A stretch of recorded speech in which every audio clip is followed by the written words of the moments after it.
Hello, everybody. Hi, Mary Beth. How's it going? Good. Good, good. Glad you were able to find your way in. I'm sorry you had. No, I was getting the spinning beach ball of death, you know?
So will we wait a few minutes?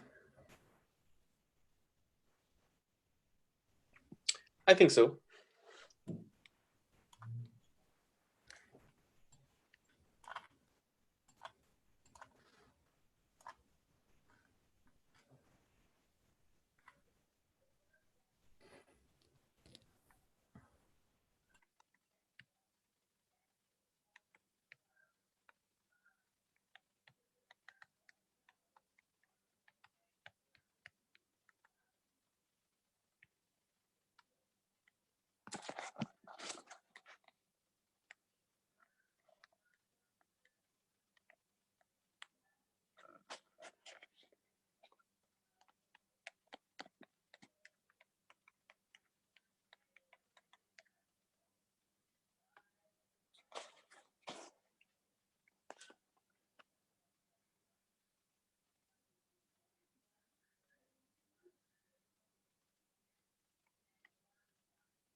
Let's give it about 2 more minutes, everybody, and then we'll get started, okay?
Okay, good day everyone, and welcome to day 2 of the Arctic Observing Summit, and by extension, Working Group 2's discussion focused around the overall sub-theme of observing in support of adaptation and mitigation. Prior to getting started, we do have a short script that we'd like Heather to read for us. Heather, if you don't mind.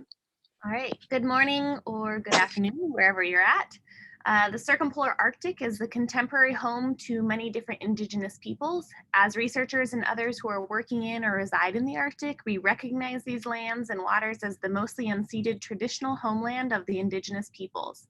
It is the responsibility of each of us to learn, know, and gain better understanding of the indigenous peoples and cultures with which we engage.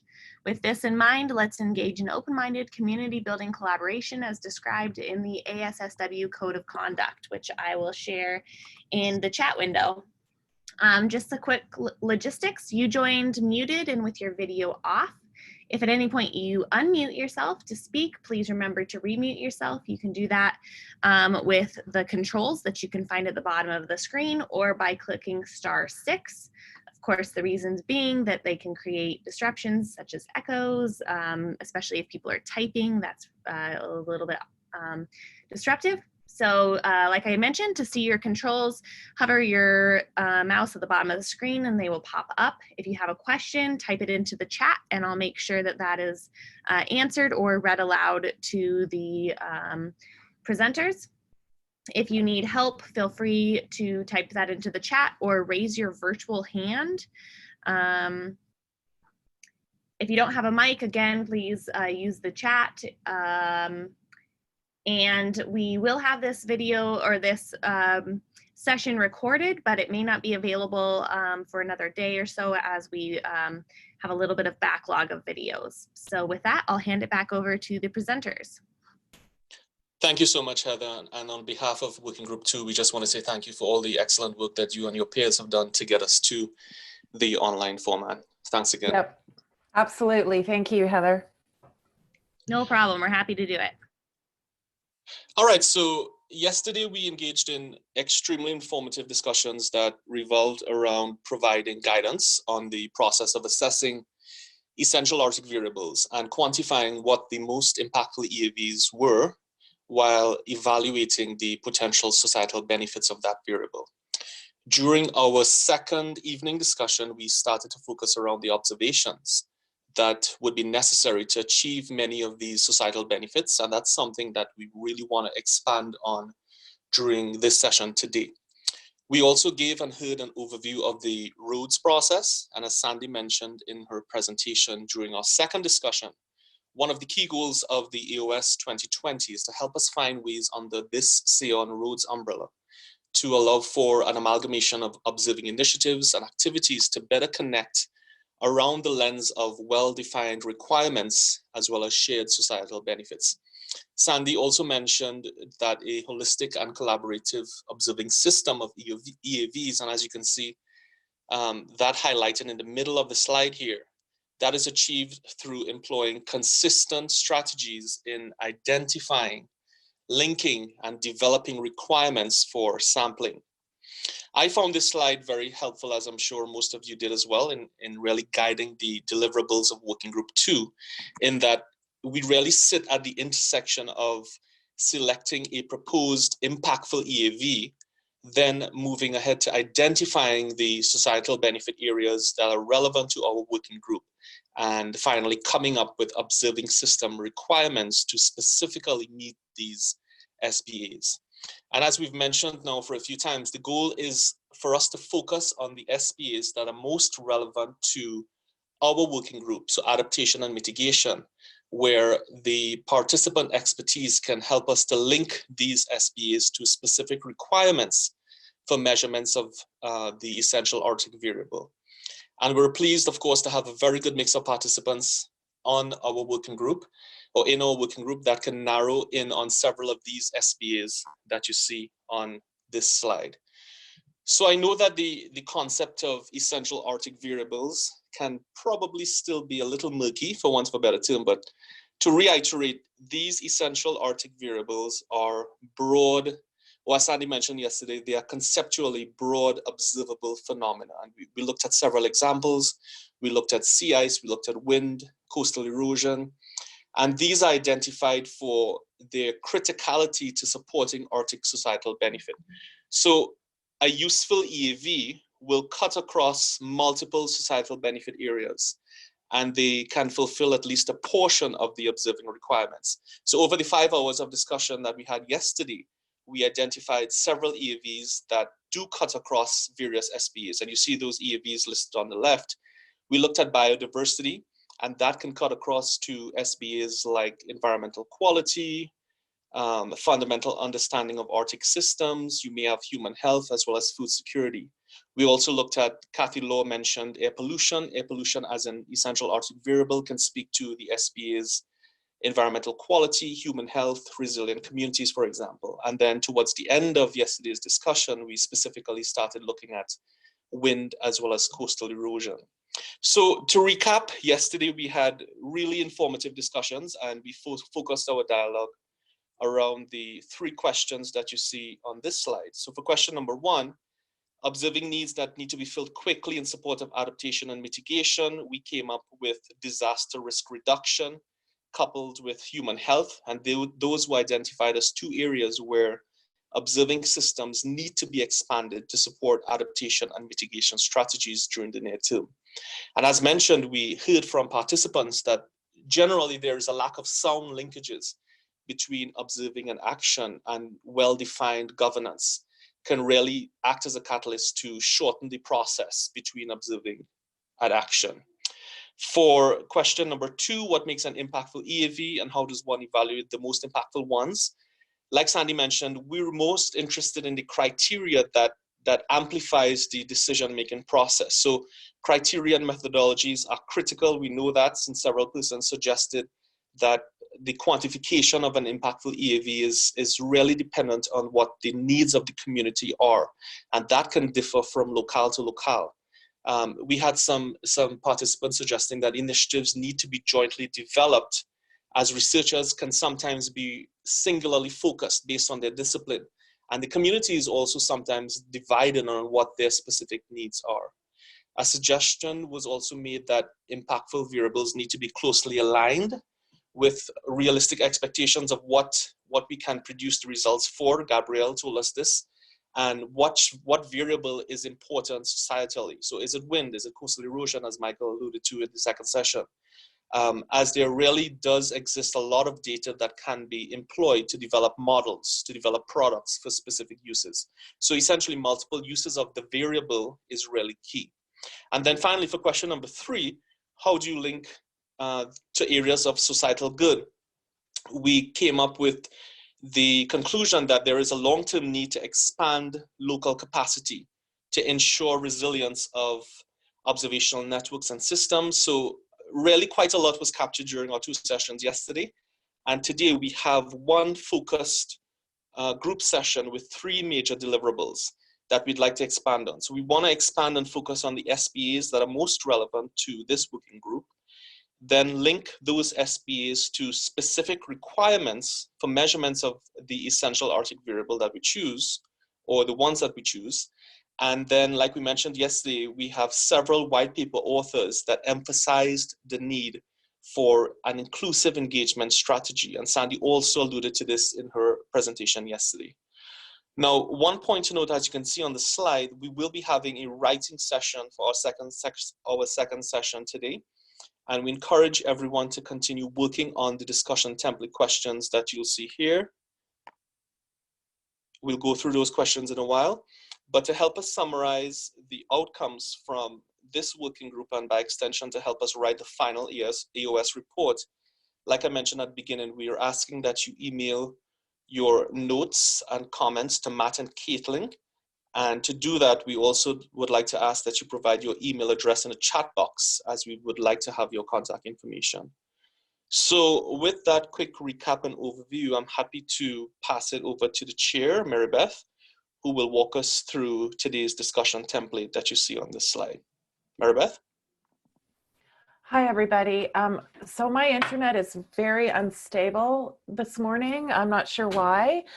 So if I disappear or it gets really murky, I'm going to have to turn it back to Ravi because I kind of been coming in and out over the last 5 minutes or so, okay? So having said that, we're 14 of us here today, so I think we can do all of this as a group rather than breaking out into smaller groups. So I just want to quickly review our discussion questions for today. So we should, I think, work our way through each of these questions, beginning with how do we evaluate the most impactful Arctic variables? To whom should the information about this variable be valuable? There's a lot of V's in these sentences. And what EAVs are important in support to support adaptation and mitigation.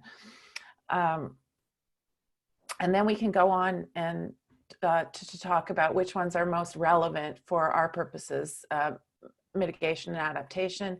And then from there, we'll link the SBAs to specific requirements for measurements. And Karen actually drew up a couple of examples last night. So as we move through this discussion here today, I'll get Heather to share her screen and show that, or you can send it on to Ravi, whatever works, because I think best for the technical side of things.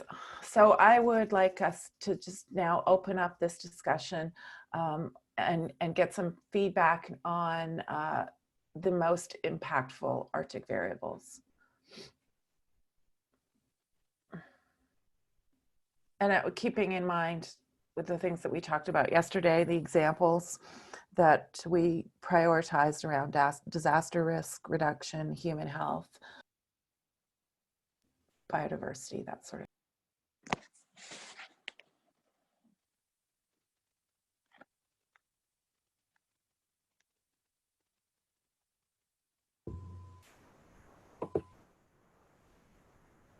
So I guess to answer question one, sorry, Michael. Oh no, I just go on. Yeah, so just to review what makes an impactful essential Arctic variable, like we said, there overlap in what those EAVs are. Should we be speaking to the needs of the community? What are the specific needs? Because that may vary from locale. And like we mentioned, multiple uses. So whether it's wind, coastal erosion. So just bringing that up to start the discussion.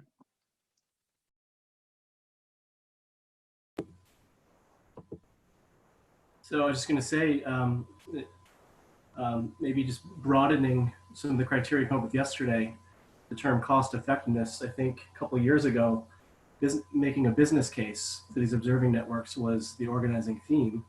And I think that we should continue that theme. We're still, in a time of having to defend and expand resources and make the argument why we need these resources. We need to continue that business case lens. As much as we may not like it, that's the language that we have to use for some stakeholders that are a part of this governance that will result in these observing outcomes. So cost effectiveness, and then aspects like multiple uses, being pragmatic, it's something that's executable. We can kind of envision taking that variable, giving it legs, having it have an impact, and so we can look back and say, there's a best practice, that's how we do it, let's replicate it with other variables and hopefully gain more support as we go. So that's, maybe sleeping on it, just thought more generally, some of the criteria we talked about yesterday, multiple uses, executability, actionability, and multiple uses can all be kind of put under that business case lens, cost effectiveness. Now, of course, the next question is, to whom should these variables benefit? That's where things get complicated. Right. That's where, it's a political battle. That's why it's so important that this meeting today is focused on Indigenous groups that need to be part of the conversation. And I'm happy to see that this group is proactively and effectively including them in the conversation. But of course, there are many stakeholders in the Arctic, And the sustainability of these systems, I believe, will depend on also addressing their needs. So that multiple uses lens, I think, is going to be key. Hayo Aiken and many others that have prominent voices in these meetings have written, I learned this from them. So I think that the methods are there. We just need to mobilize it. And I think that's this AOS to action theme. Like, let's just do it. So I think just being pragmatic and identifying those variables that we can give legs. Coastal erosion is a clear one, very topical. Lots of existing observing systems can feed models, and they do feed models that create these erosion models. Now there's an interest in actually delivering some of that information in usable form to a variety of stakeholders, not just keeping it to answer science questions. That's one that I see as low-hanging fruit. I think there are planned and ongoing efforts. We heard about at AOS, many of the sessions past couple of days, particularly the poster sessions, there's terrific work being done on monitoring erosion impacts and the technology around being able to, for example, extract infrastructure at a spatial resolution that's useful. That is something that wasn't around when I was working on a dissertation topic several years back. I wanted to do that, couldn't do it. Just technology wasn't accessible for me at that time. But I'll leave it there. I just think that we've kind of I believe what we've been talking about is making a business case for these variables and being pragmatic. And coastal erosion, I think, that's a good starting point to organize around. Yeah, and thanks for bringing up the cost effectiveness question, because it is a little bit tied to something else that I'm thinking about, which is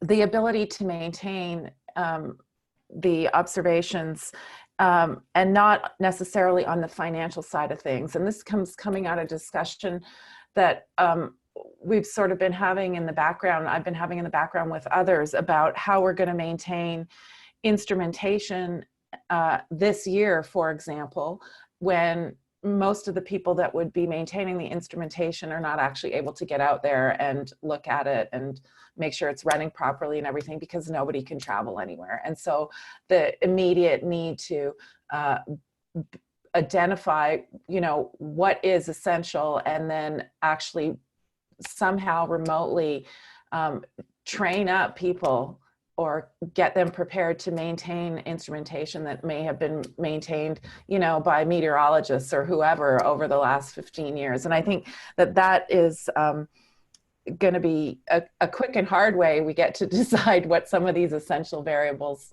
are, so that's a different kind of effectiveness, but cost effectiveness also, yeah. And we were not really that successful in 2018 in developing the business case or the use for it. It's really a challenge to actually attach dollars to something. I think this year finds us in a position where we're going to be doing that whether we want to or not. So thanks for that, Michael. Does anyone else want to add to that? I think we can work through a coastal erosion example, and that certainly has implications for the mitigation piece of our working group. I'd also like to hear from other people.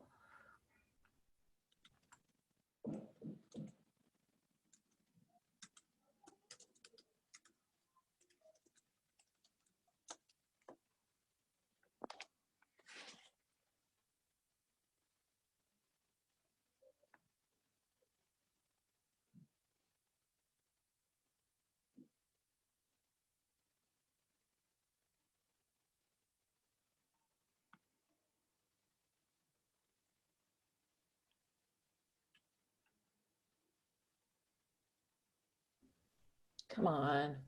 We have a comment from Anne. She says, the concept of community is not holistic and needs to be realized as a variety of organizations, agencies, corporations, including multi-ethnic for EAVs to be observed for a variety of reasons. Anne, would you like to come on and expand on that?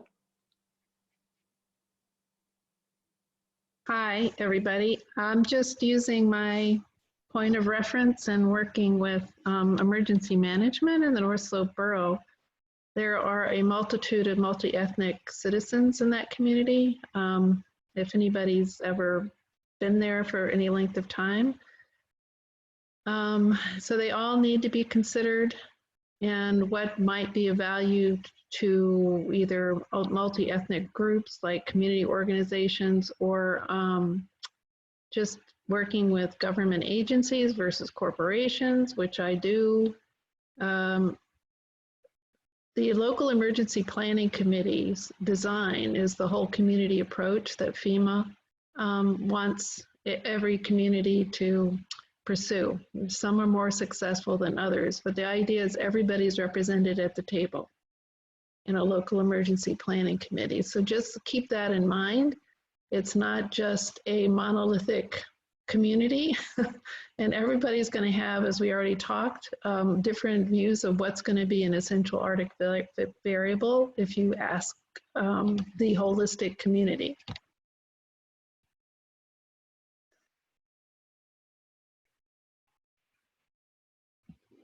Hope that helps.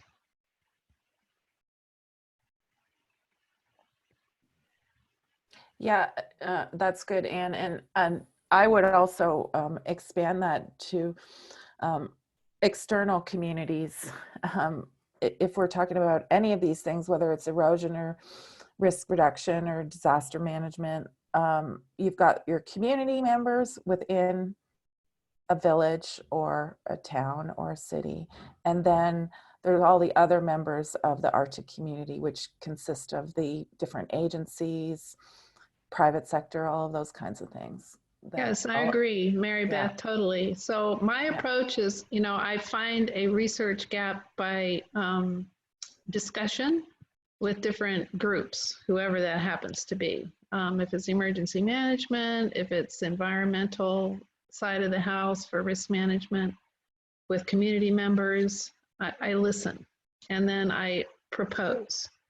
And then we go from there. And if they're in agreement, then we can go look for resources and get a letter of support. So that's the process and methodology I use. But so that brings in external, because I'm always networking with whoever the resources direct me to after I find out what their interests are or their concerns are. I look at myself as a facilitator. So just keep that in mind too, as to the methodology of doing this, I guess. We can talk about that.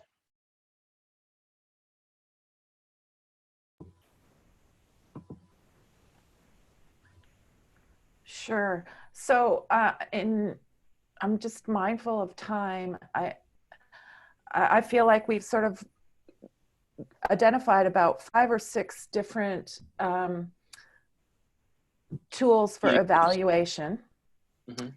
I feel like we've identified the fact that the information about the EAVs should be valuable to multiple, for lack of a better term, I'm going to say end users of the information. So we would not see establishing an EAV that only spoke to one end user group, I guess. It's a little awkward way to put it, but I think you guys probably understand. And then I'd like to maybe, and the process, speaking to Anne's last point, the process for determining EAVs as we move beyond just, you know, the exercise that we're engaged in here at the summit has to be broadly inclusive and probably some sort of consensus-based process. So I just go ahead. Was somebody going to say something? Sorry, do we have that slide that we just saw at the beginning of this session, Sandy's overview slide with the facilitating, structure facilitation in the middle? I think that this is important. Yep. So I think, Anne, thanks so much for bringing it up. I think and this is the term boundary work that Anne does as facilitator. I think this is what Sandy's talking about. This is when we want to transform data, information, knowledge into action. This is the work. It's the structured, this kind of interaction with the user groups, facilitating between science communities and user communities. And through that process, identifying requirements, understanding that it's very difficult, and we're experiencing in meetings like this, it seems almost impossible, but this is the process. It's got to be iterative, ongoing, sustained. So just echoing Anne's point, I think the work that she does is boundary work, and this is, I wanted to identify for the group, I'm sure others have identified it. This is what I believe Sandy Starkweather was talking about in the middle there, that structured collaborative interface. Thank you. Oh, I think you're bang on up, actually. And it's certainly something that we've spent a lot of time thinking about and working on in sort of our building our data infrastructures here. There's a lot of boundary work, even if we don't really recognize it as such. So I think that's perfect.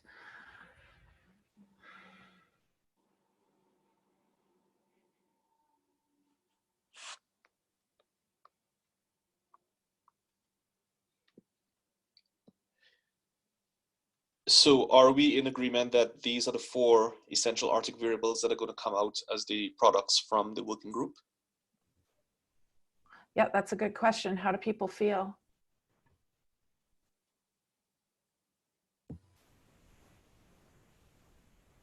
So I would just point out that some of these are derived variables. So wind may be more primary. Coastal erosion is really going to be that kind of product. And I'm sure we can map these onto Sandy's framework there, where the wind will be closely tied to a sensor. But that erosion process is going to be the result of a process model, right. Lots of environmental phenomena. So that's going to, I think, be kind of mapped on, a bit separated from the sensor part of Sandy's framework. Same thing with air pollution. Should it be air quality, or are we just measuring pollution?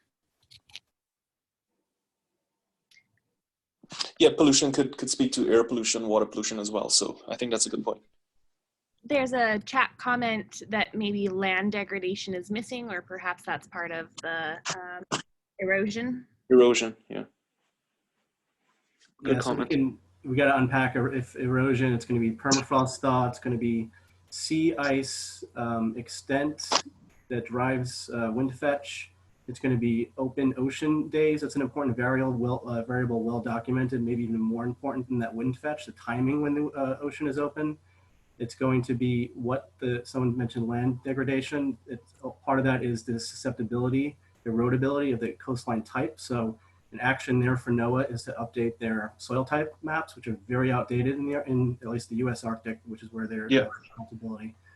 So obviously lots goes into that coastal erosion, and bathymetry and coastline mapping, probably closely tied and maybe prudent to tie in with the groups that are doing that work. Lots of initiatives coming out related to boundary claims in the Arctic, getting into that touchy subject of hydrocarbon efforts to secure hydrocarbons. That's the touchy subject. That's part of, that some of the actors up there, they bring resources. I'm thinking about what Tatiana's been writing here, and I am wanting to wrap some of this in because land degradation is broader than just erosion. Maybe now would be a good time to show the example that Karen worked through, because I confess I am still struggling a little bit. You guys could probably hear the coffee grinder in the back.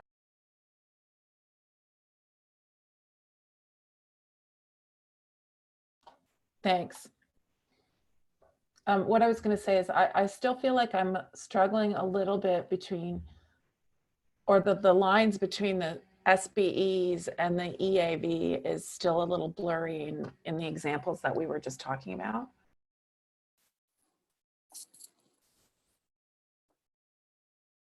So Karen, do you want your thought process as you developed it? Sure. Thanks. After the meeting yesterday, I just did this exercise for myself with the hope that if it were beneficial to look through the process. This could be one to really dissect and improve, or just use as the exercise is already valuable for me. So I put that headings at the top, and then in addition to the business cases as societal benefits, I tried to also center some of what I understand to be the science, the most important science modeling questions, or the most important observations from the indigenous communities, talking about food security at the top then. So they don't match up horizontally, but looking at the essential Arctic variable of the hydrologic cycle, which is not separate from what Michael was saying about, everyone's saying about coastal erosion with permafrost and surface water runoff and increased groundwater flow. So the social benefits that would move not only to the community level, but also looking at a greater albedo effect change, looking at the monetary aspect of the US Forest Service, eventually spending more and less on wildfires in that area or in other areas that have a similar flow to coastline. So that was going through social benefits, trying to cross multiple use lens. And then the applications then draw from there. And the intermediate products is an area that definitely in this exercise, I don't have the expertise for all of those. So if this were to go forward, that would need a lot of help. And the same with observing networks. I'm not sure if the ILOCA is another one here, or who else, how else this happens. So it's possible that we could just also go on to the coastal erosion as an exercise and do it similarly. But this was my takeaway after yesterday's conversation. It was helpful to me. Thanks.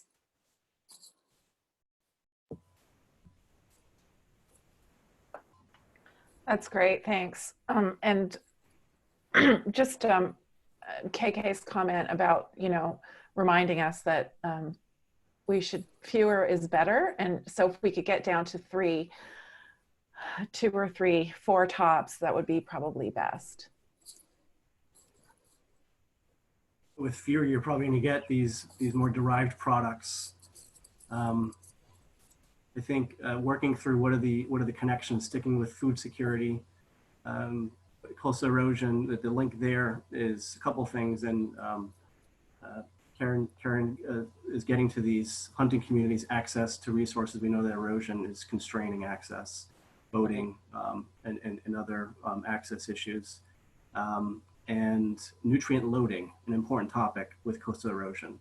And that makes me think something, that we're missing here is basic mapping of the seafloor bathymetry and coastline. This is something that is not well done. The changes are rapid and they're important. A lot of research. There's an LTER focused on nutrient loading. NOAA is very involved with keeping track of the health of the oceans and the ecosystem because of the food chain risks with all the changes.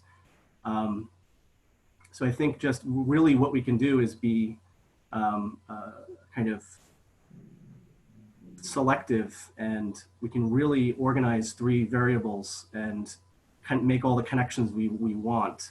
I think really that the challenge then becomes which do we want to identify as the 3 variables that we want the highest visibility, and then we can unpack all the connections because these are all connected, as we're hearing over and over. Yeah.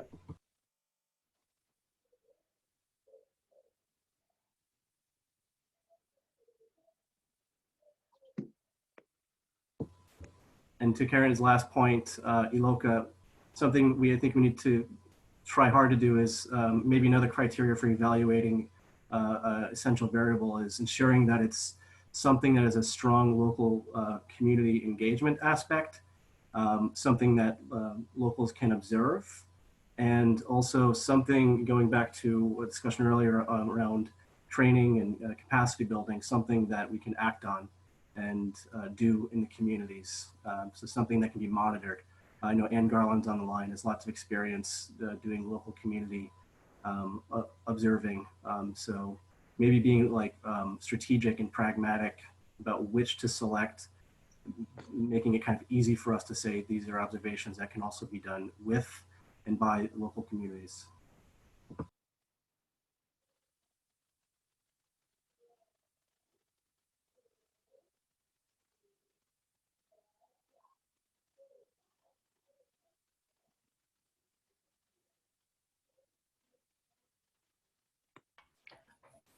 Okay. Sorry, I was thinking. Should we take a look back at our schedule or our plan? Sure, it's coming in me.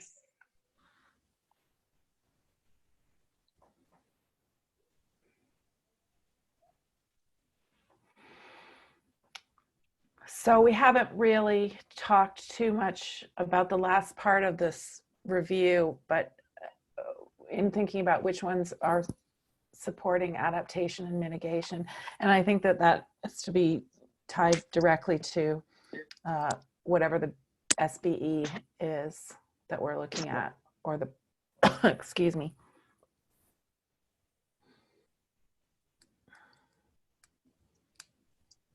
So I think I'd like to open it up for some thoughts about that.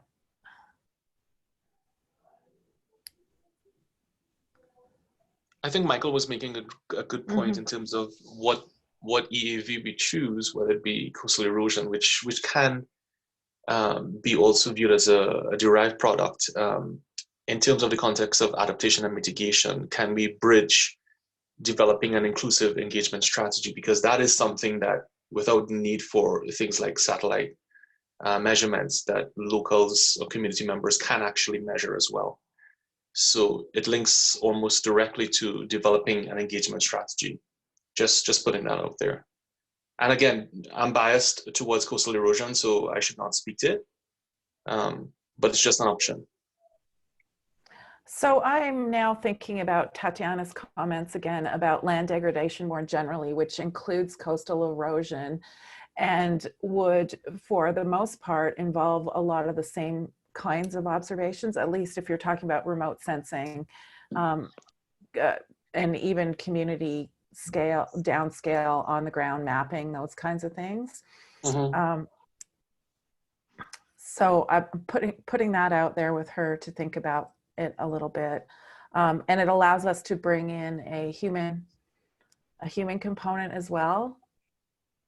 Although I'm sure there's a human component involved in exacerbating coastal erosion too. I'm just thinking about all the poorly designed seawalls that have just moved problems down the coast. Right. So fully on board with broadening to land use degradation, and I think, or land cover degradation. I think that important aspect here is coastal erosion. Historically, in geography and other disciplines, it's tied to viewing hazards as environmental problems, not human-induced problems. So I think using coastal erosion historically has these ties with kind of an old way of studying hazards and disasters that I don't necessarily agree with, but they're critiqued for good reasons. With the shift towards placing the problem on social structures, putting people in harm's way, et cetera. So I'm fully on board with studying, including observations that lead to coastal erosion processes, and using it as a development strategy, engagement strategy with locals, but not using the term, broadening it for land use, land cover degradation, I think, for many reasons would be prudent. Right. So I'm kind of seeing the value tree in my head now for this example, where you would have the societal benefit, and then you would have a couple of oh, now I've lost now I've lost it. I'll draw a diagram while I'm thinking about it. You guys carry.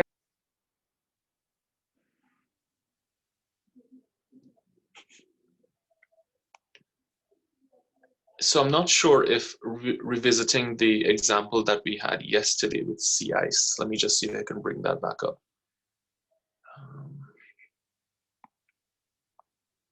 That may be helpful.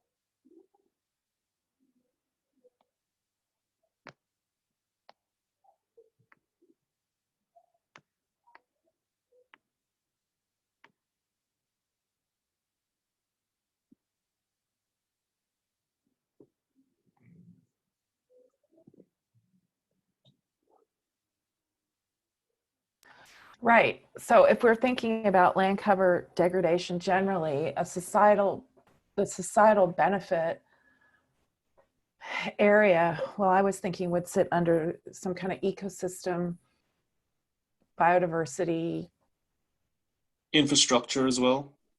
infrastructure. So there are a number of societal benefit areas. Yeah. Infrastructure, disaster preparedness to an extent. Resilient communities, those are just some of the 3 of the SBAs that say unlisted. Mm-hmm. Mm-hmm. And I think it would be really light lift to articulate all of this in terms of food security, to keep with the theme of prominent theme of this conference. Land degradation, coastal erosion, both development, project development, oil and gas development, nutrient loading, and the delicate food web, access to hunting grounds. These are all things that are affected by land use degradation, and both have human and environmental drivers. So I think that we can really kind of construct this value tree in terms of food security, and also, of course, biodiversity that's tied to that nutrient loading problem. And then just back it up. What are the supporting products, and further back up, what are the observing sensors, and then the data steward networks. And this would obviously include the local observations, because they can tell you about all this, and they're watching. They have the eyes on. They're seeing all of this.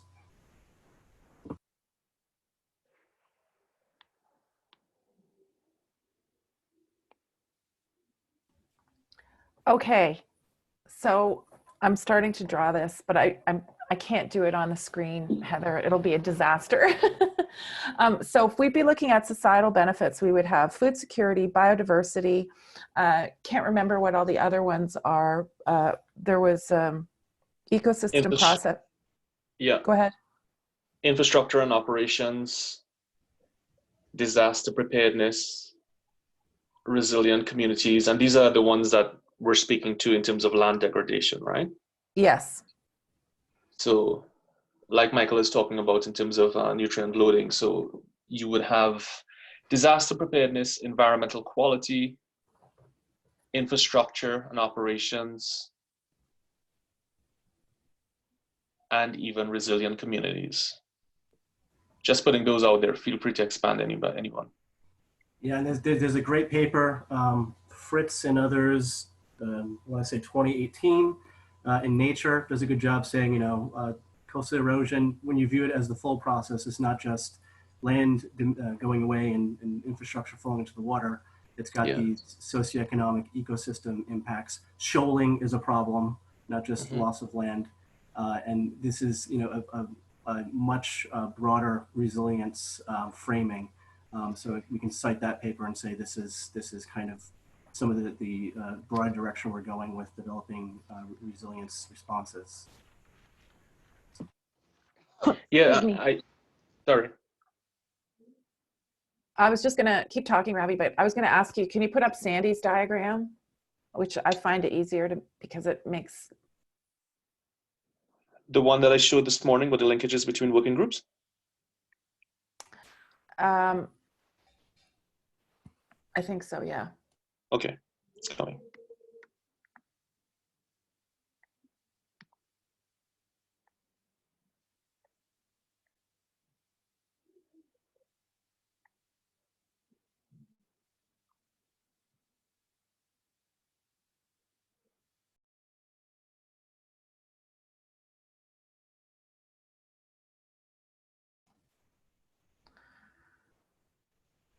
So I think we've identified for this example of land degradation. We've definitely identified pretty much all the societal benefit areas. I've got a list of 7. So could we talk about a little bit about what people think the applications are? Or because we've been talking around a bunch of different EAVs.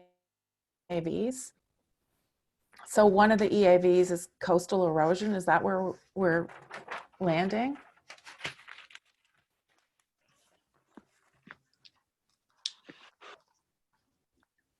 Yeah, I think pretty much. And feel free to chime in, Michael or Tatiana or Anne, but I'm wondering if we should stick with the land degradation as the EAV. because Okay. is coastal erosion derived from land degradation? I mean, the holistic umbrella might be land degradation. Again, Okay. feel free to. No, that works. And then under that, then we have all of the things that need to be observed in order to document land degradation. Correct? Yeah, I just want to bring up Yes. a caveat, a side conversation I'm having here. Karen, she brought up a very good point that coastal erosion, especially given current political climates, and it's more aligned with funding resources versus land degradation, which is kind of loaded with all these contentious social issues. So historically, those kind of social justice issues are less tied to the money for the wrong reasons, and just something to think about when talking about this in terms of business case, that language is important when you're talking about what the problem is and where to put resources and stuff like that. But just maybe land degradation such as erosion, keeping in mind that the business case lens, where the money is tied to. Yeah, okay. And I take Tatiana's point here about that land degradation is the UN language. We could call it land use, land cover change, I don't know, but we'll keep that in mind. So now I'm just struggling. This whole process makes me feel quite stupid, actually. I'm just wondering now if we've identified, at least temporarily, land degradation as the overarching EAV, then there's a whole suite of things that would be observed under that category. One of which would be rates of erosion, I guess. One of Right. which would be, right? Yes. One of which might be land cover change.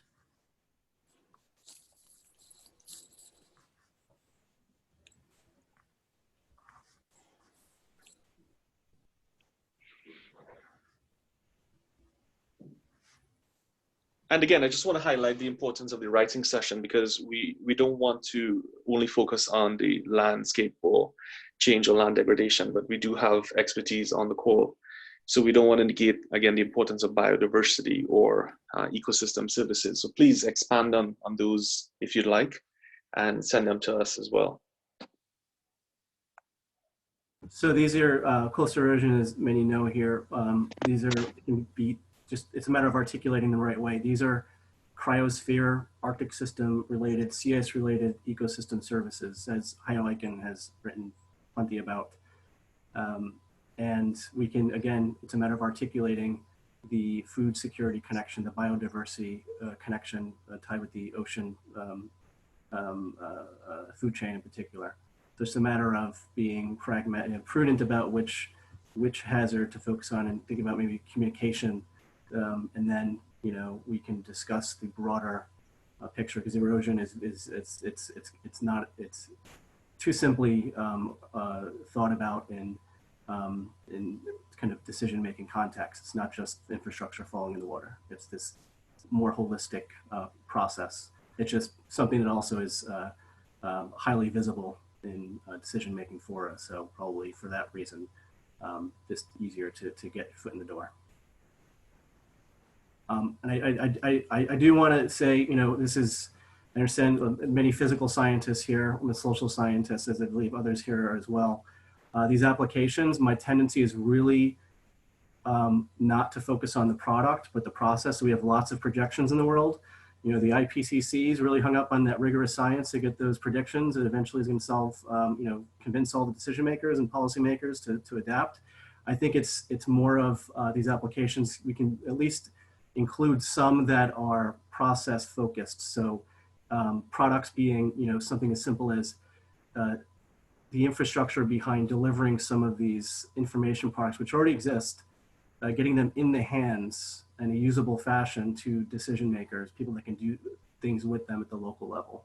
Ann Garland works with North Slope Borough. She knows very well that they have erosion problems, and they would really benefit by having some of these products that already exist, just need a little value added with their input. That could go a long way with addressing their problems. So I would tend to focus on applications being what do you do with products or products that just need a little more value added to make them usable. So I would say things like, develop a data share agreement, or even print out some maps of some of the scientific projections and bring them to communities, develop relationships, and identify where some of the information can be used to support some decision making at the local level. So really focusing on continuing this as a social process rather than let's make more products that unfortunately in many respects are going to get shelved.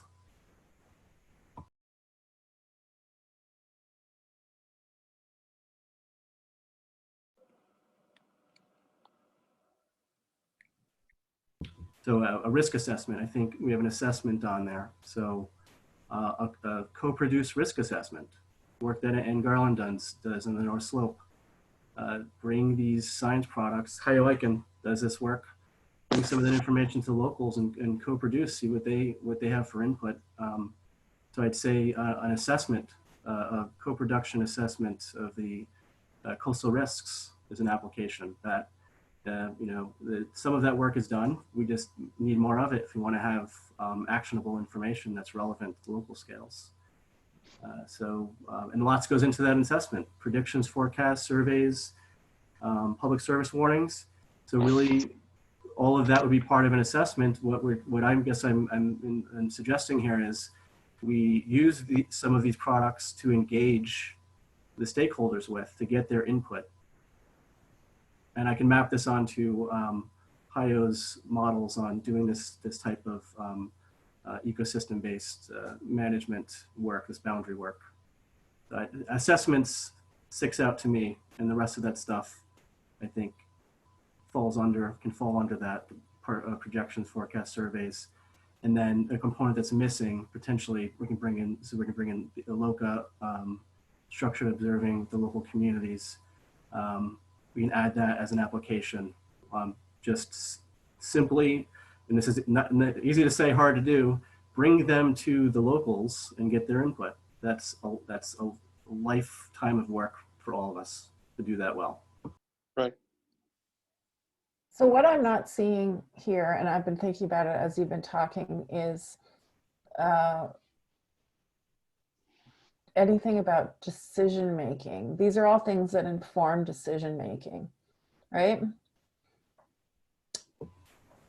Yeah, so I would say having access to spatially nuanced information about the coastal risks, making that visible to land use managers at regional, state, national, international levels does, in like a very kind of distant way, supports this land use decision making, or at least it should. It's all about empowering those voices, making sure they're at the right, in the right conversations.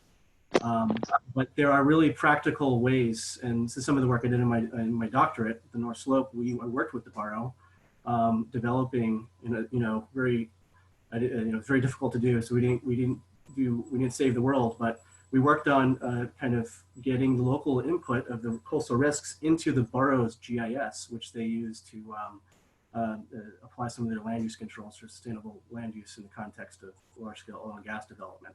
So that's the kind of thing that only becomes possible when you go to the communities with these. They love that I brought the maps. They said, this is terrific. And they love that I said, hey, what would you like me to bring back next time? And they gave me a laundry list, and I did. And then it turned into, let's bring you into the borough to work on this GIS. Now you have the planning commission, their ear, and they're giving you really good information about the kinds of risk information they need, and the struggles that they have with securing them. And this is, it's really, I'm still writing about this now. It's really insightful to see from their perspective as, we know what information we want, we just can't access it. And I think that this group here is really, that's what we're talking about, is how do we link with them? It's amazing what you learn when you just go talk to them and get the conversation started with some good maps that are relevant to them. They'll open up. And I think that then leads to decision-making tools such as the North Slope Borough's Geographic Information System. It's this incredible system that's been established since the early 80s, and it's just an incredible underutilized decision support tool. They specifically have a module for providing environmental information, but it's really not built out to its full capacity. And that's where we were kind of working on with the environmental risk information. They don't know all the risks. They wanted to know, hey, if you're crazy enough to go around all these villages and map out their risks and bring them to us, go do it. We have our hands full with everything else going on with these large scale developments. So really, I think the action here is bringing the assessments to the local communities in a fashion that's kind of tailored for their input, getting their input, and then watching the opportunities for collaboration explode. And then you get into opportunities opening up for getting decision makers involved with borough planners, municipal planners. It takes a while to get them even engaged. It's very busy. There's a lot of legwork that leads up to that. And I think that's where these products can really, focusing on, thinking about them in terms of boundary products that facilitate that boundary spanning activity. I think that is, we can articulate this activity in terms of leading up to decision making, whether it be decision support tools or kind of really distant land use support by making visible that locally nuanced knowledge about environmental changes. Right. Okay. Tatiana, did you want to add something to this?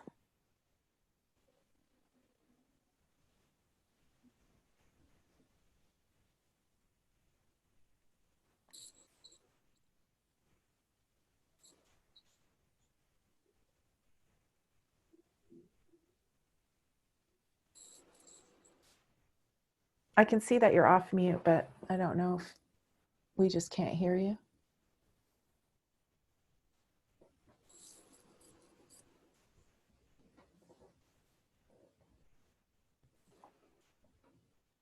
Okay. If I can, I think what Tatiana is getting, I think it's a much more interesting topic, land use, land cover change. I think this is where really what we're talking about. And that has lots of linkages with lots of really important research initiatives. So if we can back up and look at all this through land cover, land use change science, and then kind of hone in on land degradation processes and then focus in on coastal erosion, then we can expand on all of the connections, focusing on food security, and then back all that up to the sensors that support coastal erosion related. Obviously we'll be focusing on the environmental piece if we're talking about physical sensors and not talking about those political structures that are also obviously driving risk. Could I add a comment to that? This is Karen. Yep. Karen. I think that in the global context and the Pan-Arctic context, it makes a lot of sense to talk about land use degradation and change. I'm not sure how much the coastal erosion is Alaska context and how much it goes to all of the Arctic. And my question, I appreciated Michael's example. In your example, what was the EAV that was the common ground between the priorities of your dissertation and bringing your research and community initiated needs for science to support what they want to study? Yeah, thank you. So I relied on existing tools. The coastal vulnerability and the physical coastal vulnerability index developed by the U.S. Geological Survey gave me the starting point. So it's this, they call it CVI, it's done for the entire U.S. coastline. It's a variety of environmental factors that drive shoreline change, including shoreline type,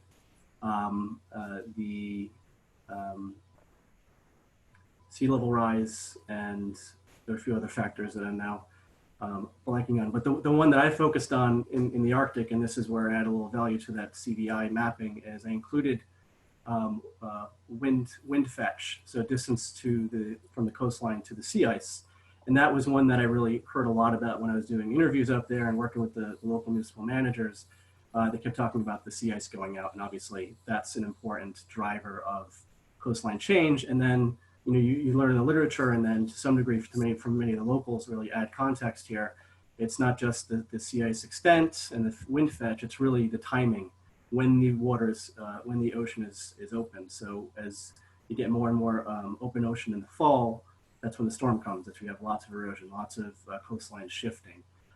So what I did was I just took some of those variables and did my best to map them in digital form, and also had paper maps. I used that to kind of get input on some of the perspectives on the physical drivers. Although my focus really wasn't on the physical drivers. I wanted to hear about what the impacts were on the land use. And I found that in the GIS, that's really where these environmental factors made sense. You know, you can like look to see where these different CVI factors, the values were across space, and that was used as the boundary object to really engage the managers who are very busy and what's on their mind, to provide with them some of these EVAs. So I guess it's another way to look at EVAs. It's which are the ones that are locally engaging. Sea ice is one that people want to talk about. And then also it's very useful information to verify and inform models, and also obviously understand the impacts of diminishing sea ice and thawing permafrost. So it's the U.S. Geological Survey Coastal Vulnerability Index with shoreline, with coastal or wind fetch distance, so mapping of the coastline distance to sea ice edge, which obviously changes. So wind fetch might be a good variable to focus on, and open sea ice days would be another. And that is validated from the locals that I talked to and the literature. So Tatiana added that just regarding the NDC as drivers, the US is off, and that is why it's not used actively, but in European countries and Russia, it's really now becoming a mechanism to influence policy, stakeholders, land use, including local communities, paying for lost ecosystem services, payments for enhancing adaptation capacities.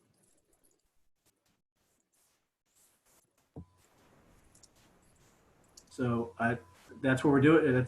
We're basically helping document. We could be helping document ecosystem services to help everyone understand what the impacts are of land cover, land use degradation, and coastal erosion. We're helping, and I think this falls into that business case framework where we are trying to articulate the value of these ecosystem services. These are obviously, you're getting into non-market values, and importantly, also non-tangible values. And this is work that you can only do by working with the stakeholders. So our work would be making those values visible and supporting that business case.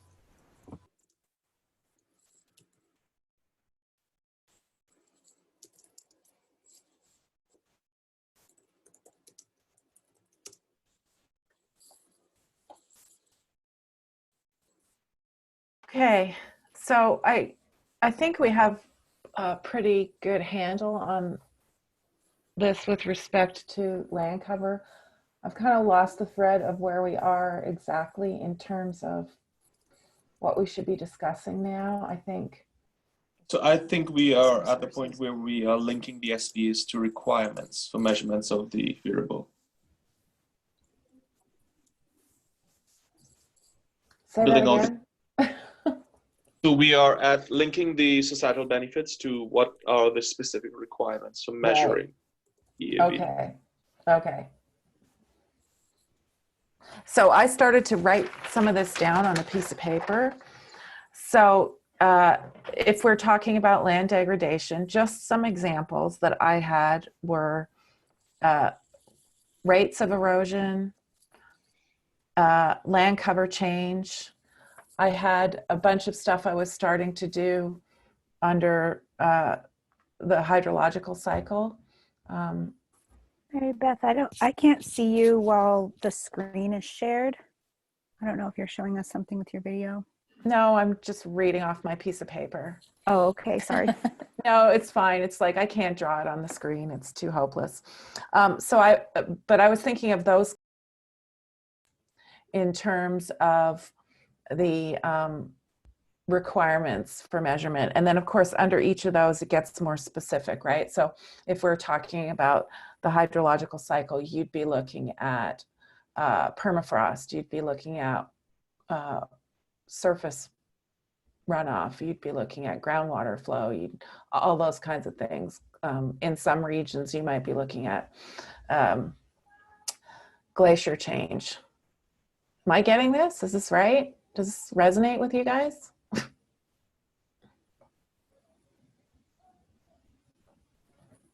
So the requirements are we starting to get to the sensors, right? Where, like, what are the inputs? Correct. I think so. involved? Yeah. Yes. And we're looking at erosion still. Well, I'm starting to get sick of erosion, but sure, why not? Yep. I thought we were thinking more broadly, but whatever, it's fine with me. I don't care.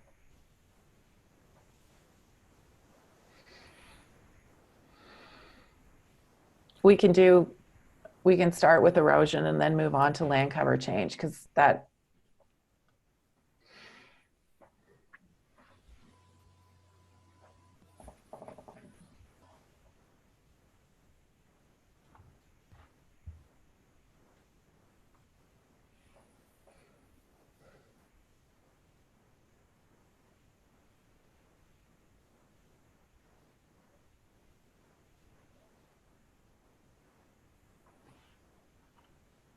Anyone?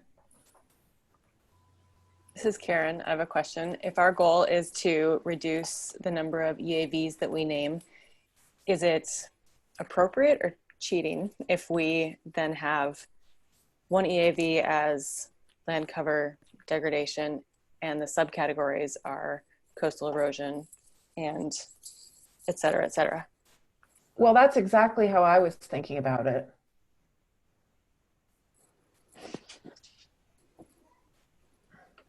And then when you get into the subcategories, then that takes you to, let's say, land cover change. One of the subcategories is erosion.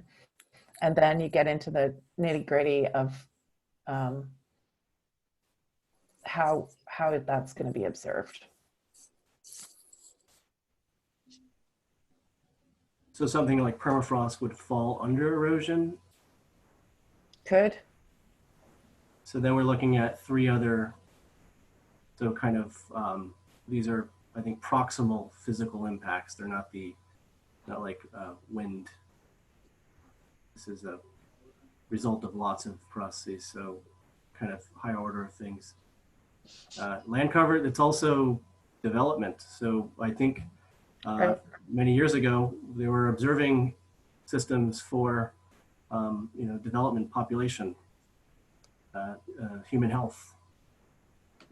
So I think that when you're getting into land use, land cover, you're monitoring now the settlement patterns,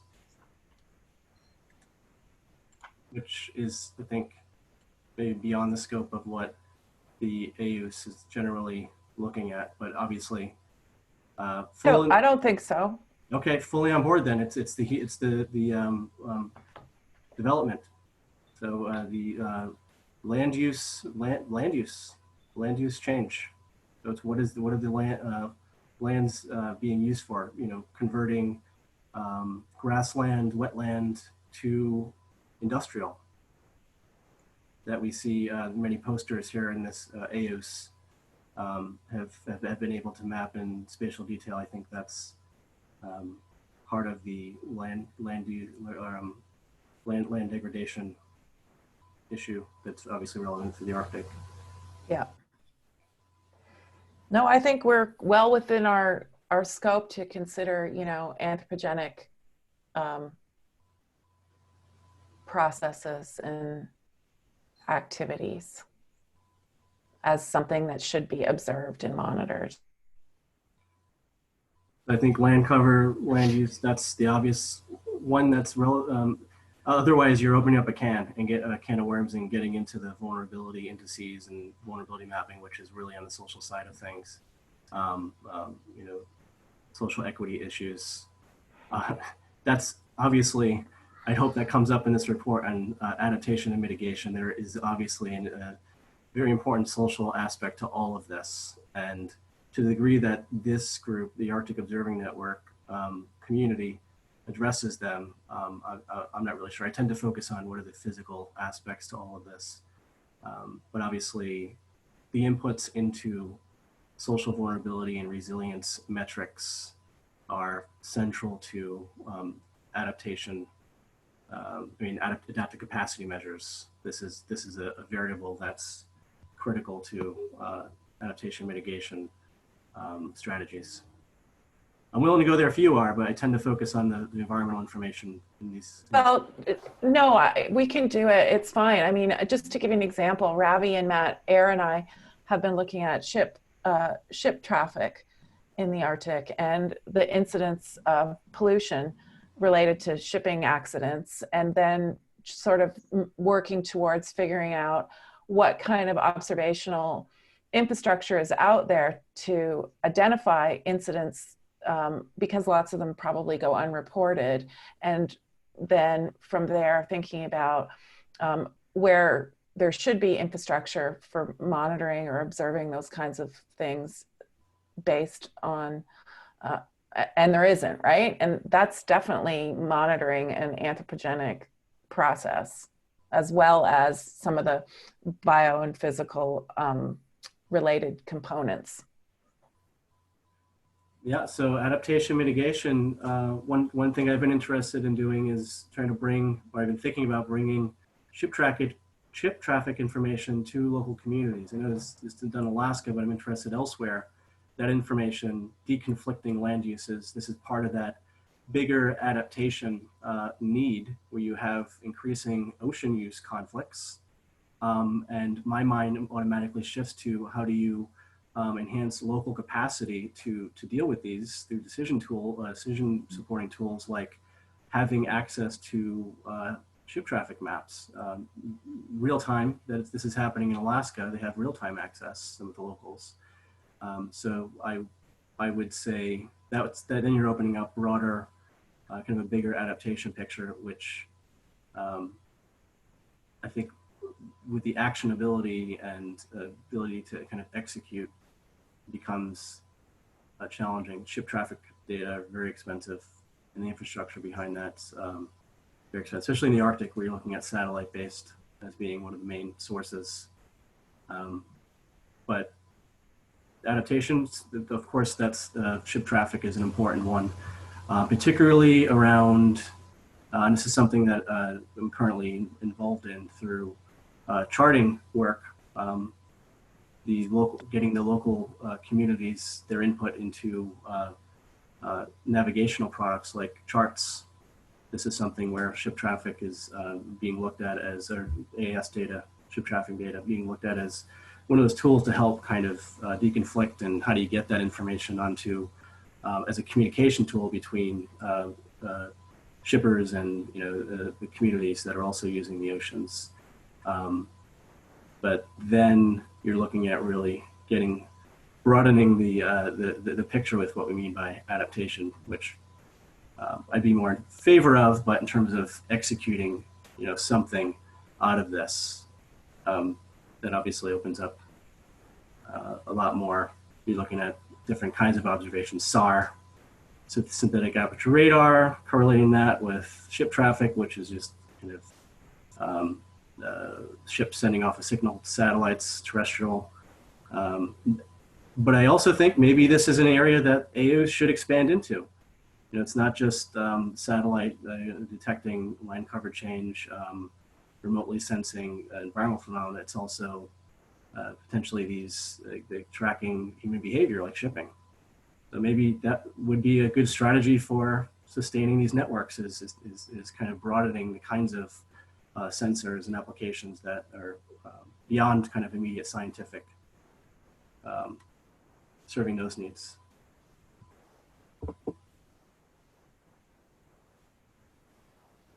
Okay, so I think a lot of the stuff that we've been talking about for the last half hour or so, we can really flesh it out in the writing sessions. I am mindful of the time. It's we have just under an hour, just over an hour left. Is that right, Ravi? Yes, just about an hour. So this is a lot of really good input from everybody. I think we should maybe move on to the next section. There any last minute things, anybody that we haven't heard from, Erin, KK, others, before we move it forward? I'm getting a little nervous about time.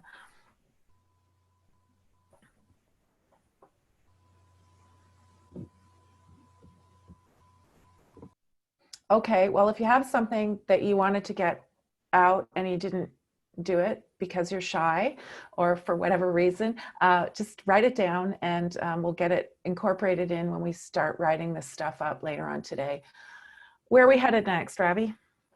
Pretty much, how do we develop an inclusive engagement strategy? Some comments on that. I know that several people on the call have a lot of input that they can share with us here.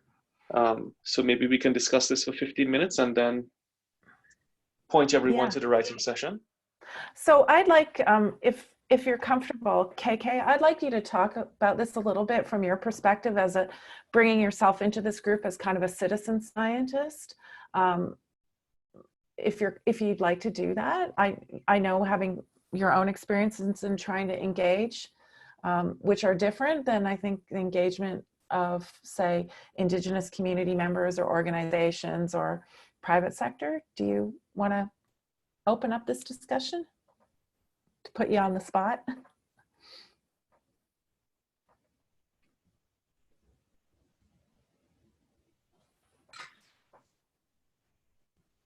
Yeah, Maribeth, can you just repeat the overarching introduction to the conversation?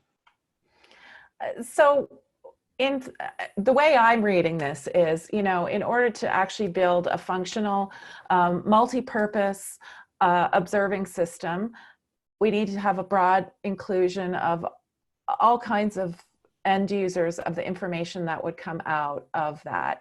We've spent a lot of time talking about inclusion of northern communities, Indigenous communities, which is of course necessary, but I was thinking you might like to, as just a private citizen with your own set of observations, talk about ways, I know that you've thought about this a little bit, about how we can include more people of different sorts and in this process as we go forward. For example, one of the things that I've struggled with, and I think the scientific community is how to effectively engage the private sector in building out the process of identifying what's essential, what needs to be included, how information should flow. So I just wondered if you had some thoughts about that as a sort of as from your citizen scientist perspective, not your academic perspective.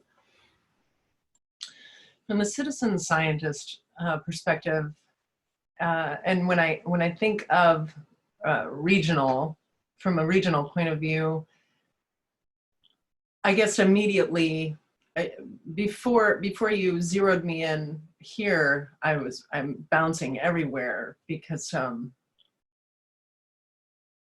to include the citizen scientist point of view, but if you zero me in and I think from a regional perspective, I think about how much food security actually is connected to the citizen side of things.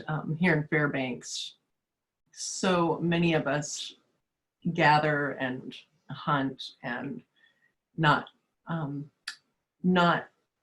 just as an Indigenous group, but just the other inhabitants of the subarctic anyhow. And how, I mean, I'm always thinking about very simply, but how, for instance, my contribution with the odd air pollution behavior, I'm thinking about what it's dropping into the water and what it's dropping into the food system overall. And we more recently have a quite a pointed issue with PFAS, which has a couple of different points of entry. And so I guess I just always circle back to food security. I don't know if you can keep pushing me in a direction here, but.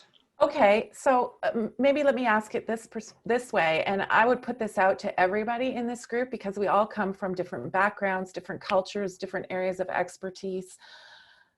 Do you feel a process like this one that we're engaged in is effective for what we're trying to accomplish? And how would you see it changing or expanding to get us to the point where we actually are have an observing system that addresses your needs or your community needs and interests, that kind of thing?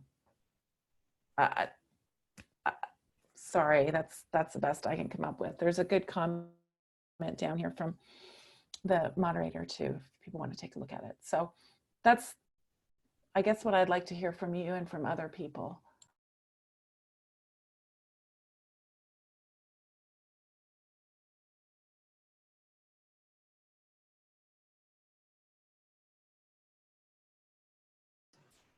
So I definitely think that the layout for this working group is effective. We've been so in coastal erosion for the past hour and yesterday as well that I had my brain working there, and I see the citizen, whether indigenous or not, affected in so many ways that I could translate or superimpose over what the issue that I've been trying to bring to the table. But yes, I see it effective. I think the real trying to translate it to the real world, like I'm not finding the word, but real world problems and how they really actually, there's definitely a disconnect between the gathering of ideas and the science that's being gathered, and then what it actually means in the end in the community. That would be my real world take. Okay, great. So, Anne, I know that your white paper focused on linking regional practitioners to improve mitigation through participatory research. Would you like to expand on how we could develop an inclusive engagement strategy when it comes to some of the EAVs that we focused on for the last hour and a half?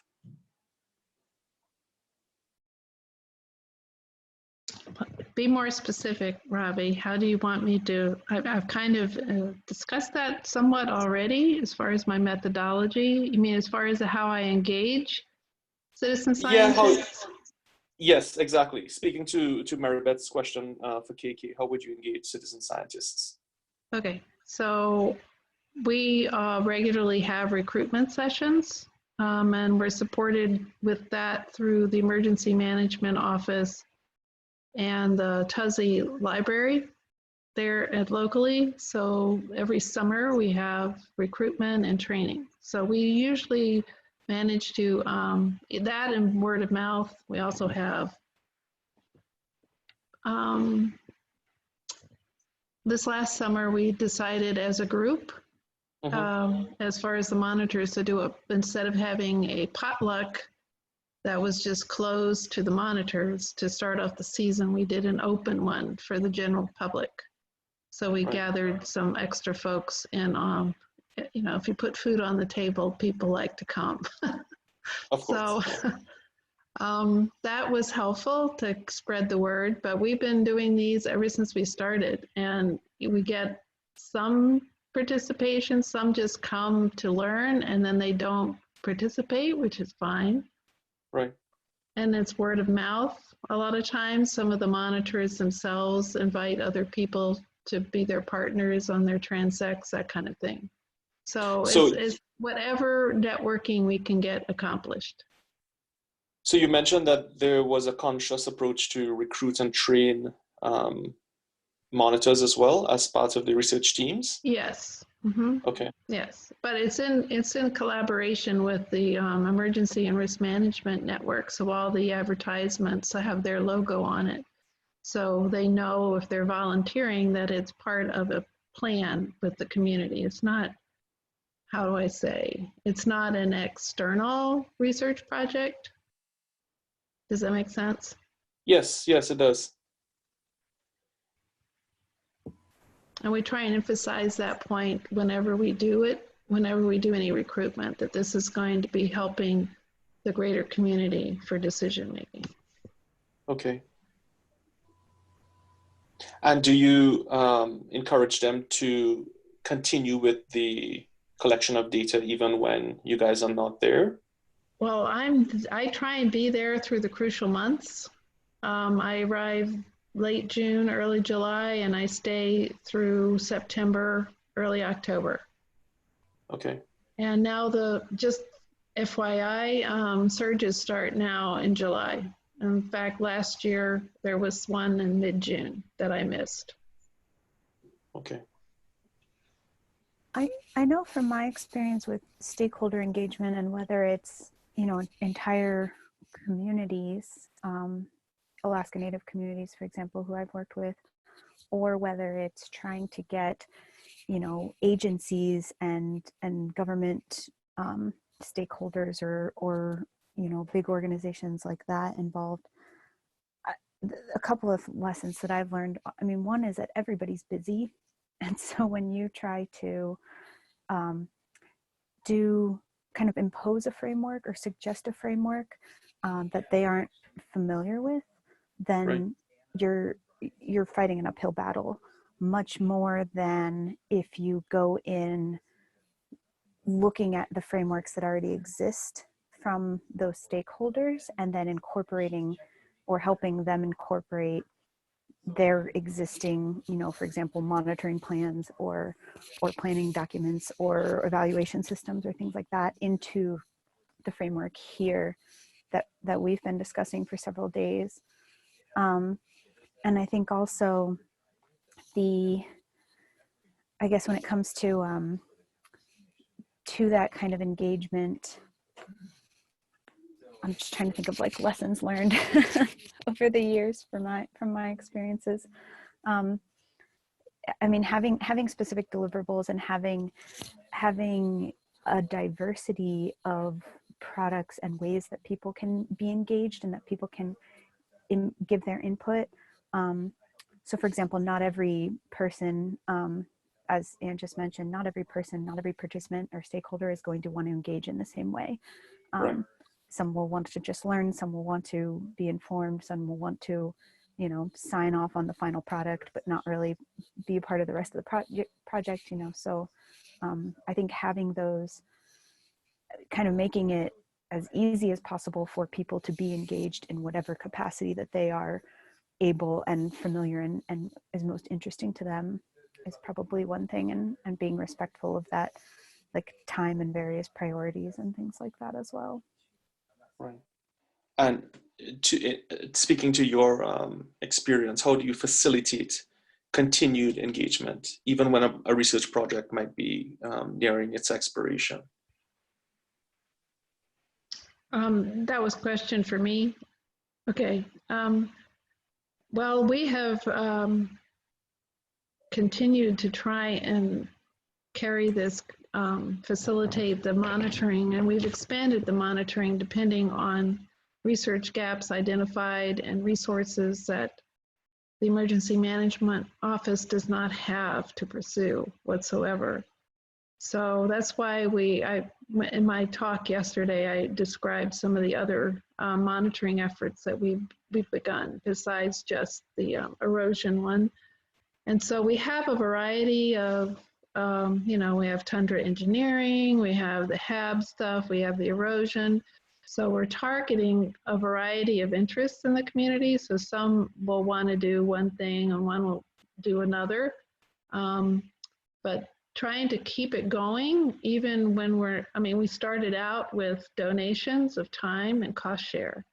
We have some grant funding now, but it's going to end. So we'll probably go back to the original plan, which was cost share and donations, and doing anything we can to keep it going. And everybody on the monitoring team realizes that we started out with nothing.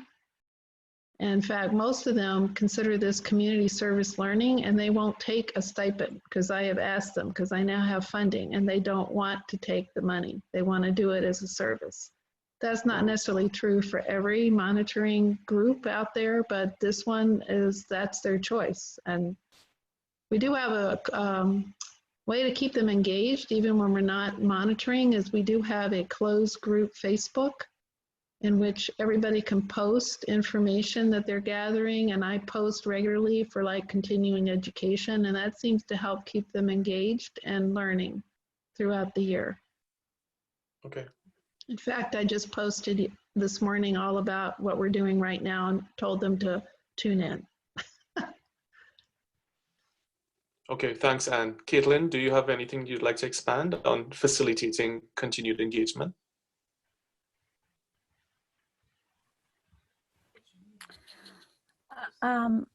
I agree. The ownership piece is going to be a very important one. And again, I'd like to go back to looking at what's existing and bringing that into this framework and this model that we are developing, specifically when it comes to communities, making sure that there's a good handle on what information and what processes are already out there relative to this.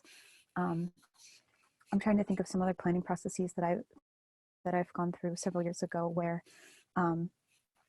every community had their plan, and then somebody came in and said, like, okay, we'll fit your plan into our overarching framework. And all the community said, no thanks. Versus saying, oh, okay, hey, these are already part of this framework. We just maybe need to tweak some words, or we can explain how this framework already applies to the work that you've already done or the work that you're already doing. And I think that building that ownership, maybe occasionally it comes to introducing new terms, that will definitely help with the longer term sustainability of engagement and of ultimately monitoring, I would expect. Okay, that's awesome. I think we've got a lot to chew on. It's now 12:07 Mountain Time, so 2:07. We have some comments in the chat related to engagement. When a project is nearing conclusion, the moderator is saying that infrastructure for community engagement should not be project specific. We agree, it needs to be built across multiple projects. Thank you so much for that very informative comment. Like I said, I think we do have a lot to chew on. To reiterate, we will be having a closed writing session for our second session that's listed for today.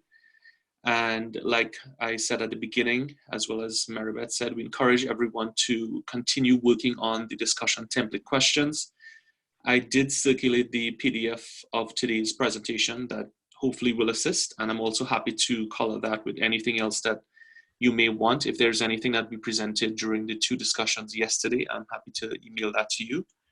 And again, we kindly ask that you email your notes and comments to myself, to Maribeth, to Matt, and Caitlin. Their emails are on one of those slides there at some point today.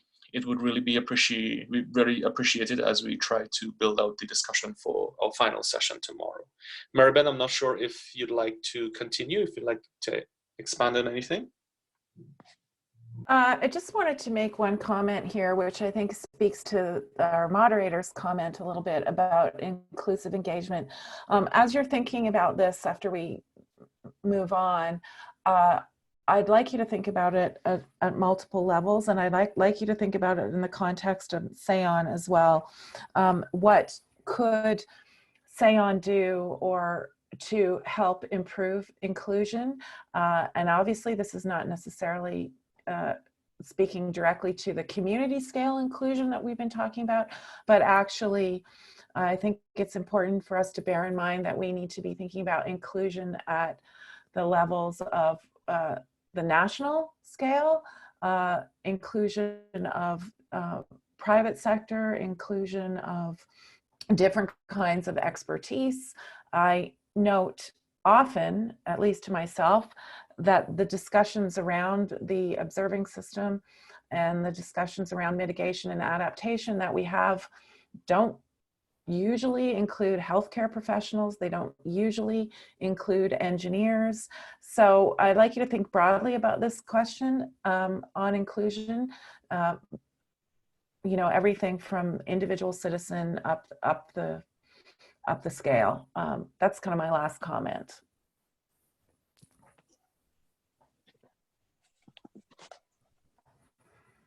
Does anyone have any comments? Thanks for that, MB.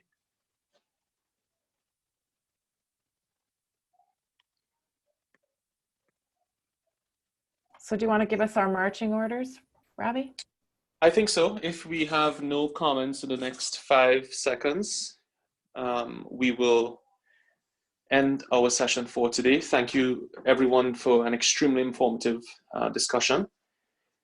And I again encourage you to please email us with any of your notes and comments that speak specifically to the discussion questions that you see on the screen in front of you. With that, sorry. No, I was going to say, so we have this writing session scheduled for this afternoon. That's for everybody to write up their own pieces and everything. But I'm wondering if we should have the channel open and just kind of hang around in case anyone wants to come on and ask a few questions, or what do you think? Maybe for the first, what time are we supposed to get that going? 3:30? Our time. So. Yeah, I believe so. So, I mean, I'm happy to come on, say for the last hour of that time period from 5 to 6, and just hang around in case any of you want to talk to me or have questions or anything. What do you think? Good idea? Are we writing something right now? Is that what's happening? We're going to be writing something now? Yeah. So pretty much, yes. Exactly. Is there a template or something, or what? I need a little more guidance on what we're going to be writing. So the template that we're asking people to look at, Michael, and just pretty much fill out these questions that you see on the screen. Okay, all these questions. If that helps. Yeah. And it doesn't have to be a lot, but feel free to contribute as much as you'd like.